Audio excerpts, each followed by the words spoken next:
তেল ছাড়া চিকেন, চিকেনের ছাল মেটে সবই তো রান্না হলো। এবারে চলো চিকেনের কচকচি রান্না করবো আজকে তেল ছাড়া। এখানে দেখো কতটা কচকচি নিয়ে নিয়েছি, মাঝখান থেকে পিস করে ধুয়ে নিয়েছিলাম ভালো করে। এবারে শুকনো কড়াইতে আগুন জ্বালিয়ে নিয়েছি, এর মধ্যে দিয়ে দিলাম পেঁয়াজ আর দিয়ে দিলাম তার সাথে নুন। এরপর ভালোভাবে ভেজে নিলাম আর হালকা হালকা করে জল দিয়ে দিয়ে এটাকে ঢেকে ঢেকে একটু সেদ্ধ বা ভাজা ভাজা মতন করে নিই। আর হ্যাঁ, কচকচিকে কিন্তু চিকেন গিজার্ডও বলে, তোমরা কি বলো অবশ্যই কমেন্টস করে জানিও। দিয়ে দিলাম আদা বাটা, সাথে দিয়ে দিলাম একটা টমেটো কেটে।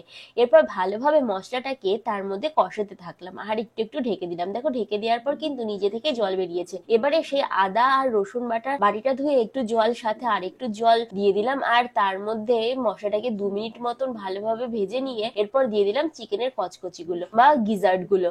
দিয়ে এখানে দিয়ে দিলাম মিট মশলা, সাথে দিয়ে দিলাম লাল লঙ্কার গুঁড়ো, দিয়ে দিলাম হলুদ, সবকিছু দিয়ে এবার ভালোভাবে নাড়াচাড়া করে এদিকে কষিয়ে নিচ্ছি। ঢেকে দিয়েছিলাম, ঢেকে দেওয়ার পর দেখো জল বেরিয়ে এসেছে আর তেল বেরিয়ে এসেছে। আর এরপরে কাশ্মীরি লঙ্কার গুঁড়ো দিয়ে ভালোভাবে এটাকে কষিয়ে নিচ্ছি। কতটা জল আর তেল বেরিয়েছে দেখো এই কচকচি বা চিকেন গিজারটা থেকে। এরপরে আরো খানিকক্ষণ ঢেকে দিয়েছিলাম। এবারে যে জলটা বেরিয়েছে এর মধ্যে কিন্তু এটাকে কষাতে হবে। খানিকক্ষণ আমি একটু বাইরে গেছিলাম বলে গ্যাসটা বন্ধ করে দিয়ে গেছিলাম আর কতটা তেল উঠে এসেছে তোমরা তো দেখতেই পেলে। আলু দিয়ে আবার ভালোভাবে এটাকে কষিয়ে নিলাম। এখন কিন্তু প্রায় এই চিকেন গিজারটা 50-60% সেদ্ধ হয়ে গেছে। 1 বাটি 1.5 বাটি মতন জল দিয়ে দিলাম আর ঢেকে এটাকে সেদ্ধ হতে দিয়ে দিলাম। ব্যাস, সেদ্ধ হয়ে যাওয়ার পর কিন্তু আমাদের চিকেন গিজারটা রেডি।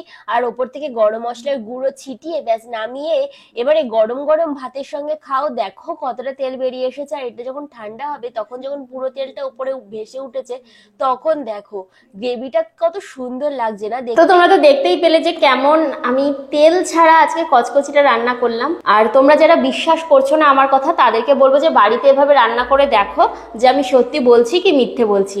তো দেখো এই যে আমি কিন্তু আজকে একদম কষা কষা করেছি, খুব একটা কিন্তু গ্রেভি নেই। আর এই দেখো প্রথমেই দেখো বেরোচ্ছে শুধু তেল, দেখেছো এতটা পরিমাণে তেল বেরিয়েছে বলার মতো না।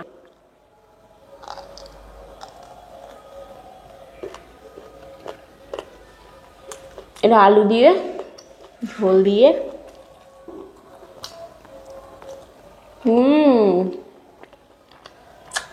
হেভি। এই যে এখানে একটু গ্রেভি দেখতে পাচ্ছি, গ্রেভিটা নিয়ে নিলাম।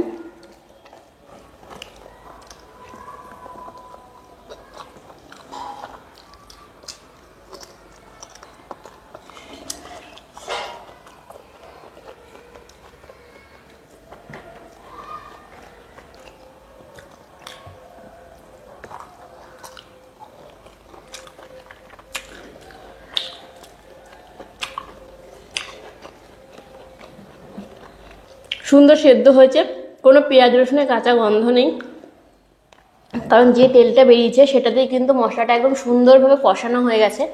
তার সাথে আলু দেখো একদম সেদ্ধ হয়ে গেছে আর কচকচিগুলো কিন্তু একদম নরম হয়ে গেছে।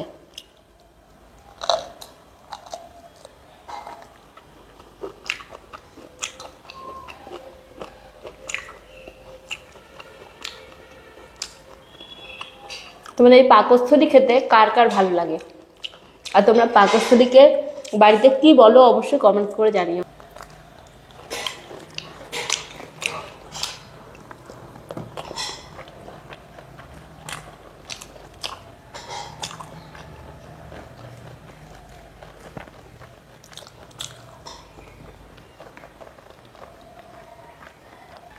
তোমরা যারা পাকস্থলী খেতে ভালোবাসো এভাবে বাড়িতে তেল ছাড়া রান্না করতে পারো, কারণ তেল দেওয়ার কোনো প্রয়োজন নেই, তোমরা তো দেখতেই পেলে। তাহলে চলো আমি খেতে থাকি, টাটা।